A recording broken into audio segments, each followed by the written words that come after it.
Hey everybody, I'm Just Toasty, and in this video I'm going to be going over what I believe are the top 3 best support heroes to play in order to climb the ranked ladder in Predecessor's upcoming rank mode on June 15th.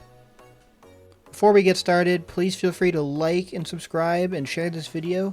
You can also find me at twitch.tv/I'mJustToasty.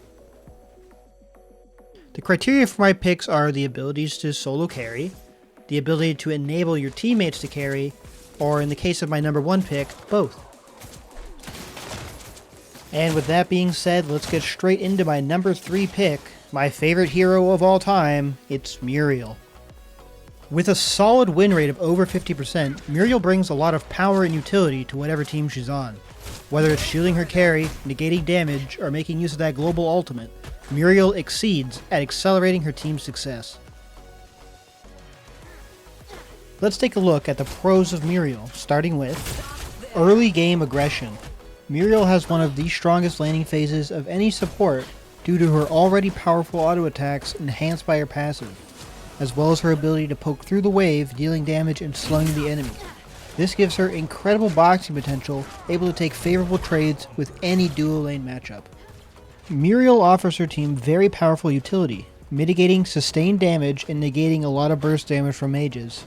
Buffing move speed and attack speed using Alacrity is especially powerful when paired with high damage auto attack heroes like Sparrow and Grim, and even non-ADC heroes like Grux and Sereth.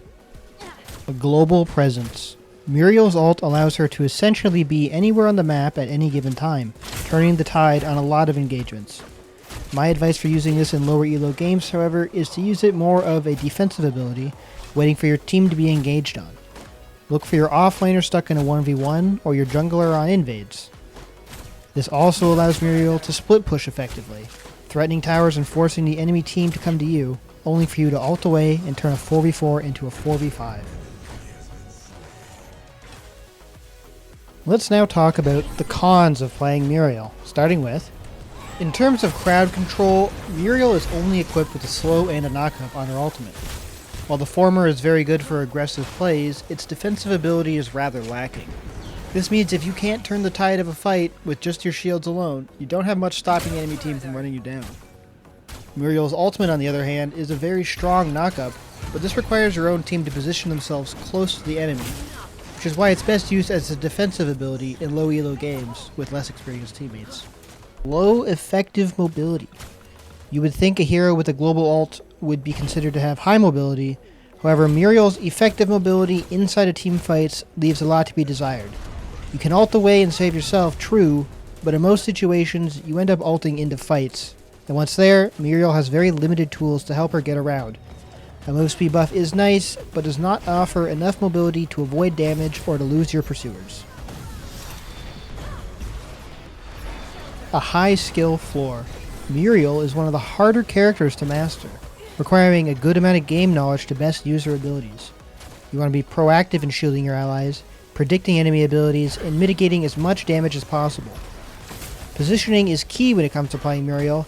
As said before, her lack of mobility can leave her stranded if she's in the wrong place. Make sure you're able to retreat with your team and to be able to follow up on any engagements. Alright, moving on to my number 2 pick. It's also my second favorite hero of all time. We got Narbash. With what Narbash lacks in damage, he makes it up with the most powerful healing in the game and incredible utility, as well as making the perfect off-tank. With an easy-to-learn playstyle and a surprisingly high skill ceiling, Narbash is sure to enable your team to win. Let's jump straight into the pros of Narbash, starting with high sustain. Narbash's AoE healing is the best option in the game for sustaining yourself and your entire team throughout the entire game.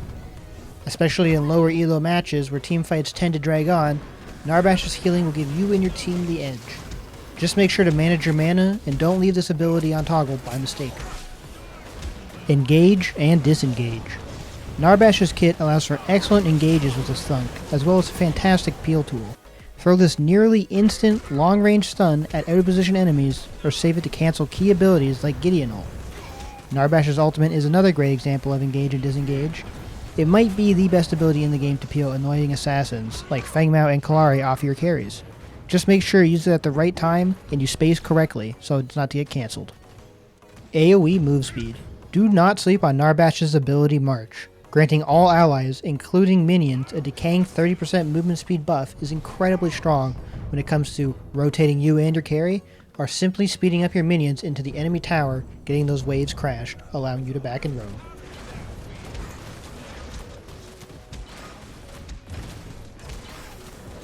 Now let's get into the cons of playing Narbash, and honestly, there aren't too many. Mana hungry. Before Narbash is able to get a few items online, he is very mana hungry. Try not to rely too much on his healing in the early game, as it saps your mana dry in a matter of seconds. Try to keep your passive up as much as possible without losing too much HP to counteract this. Laning phase. Being a melee character, Narbash does not exceed in the laning phase in the slightest. Instead of trying to pressure, play defensive. Use your thunk to stop aggression and to poke. This works best with carries who have easy to hit poke tools like Sparrow and Drongo. Low damage. Narbash only has 2 damaging abilities and they don't do a lot of that, meaning Narbash has to put a lot of trust into his teammates to dish it out. Make sure you keep your carries in tip-top shape and protect them so they can handle it for you. Moving on to my number 1 pick for climbing the rank leaderboard in Predecessor, and ironically, my 3rd favorite character. It's Decker, the support that can do it all, except heal. But why would you need to heal when you can just delete the entire enemy team by yourself? Let's get right into the pros of playing Decker, starting with high damage. Decker brings immense damage throughout all stages of the game, whether it's early game poke or late game tactical nukes that actually drops on enemies from a distance. High CC.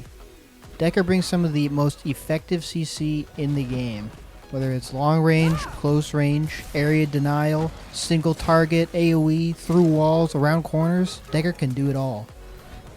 These abilities can prove difficult to land sometimes. Instead of going for blind stuns, make it easier on yourself and cage the enemy first, then follow up with your stun ball. Also waiting for other heroes with easy to land engage abilities like Grux, Sev, Crunch, and Steel, and follow up off of those abilities to maximize your CC chain. High mobility and roams.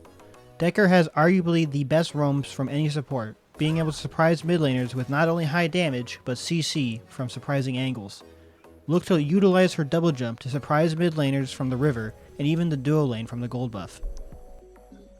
Now let's get into the cons of playing Decker. Decker's biggest con, and in my opinion only one, is her high skill floor, meaning the skill required to get value out of her is higher than every other support. A Decker that can't land abilities is a massive hindrance to the team. But don't let this frighten you, as learning Decker is one of the first steps you must take to mastering the support role.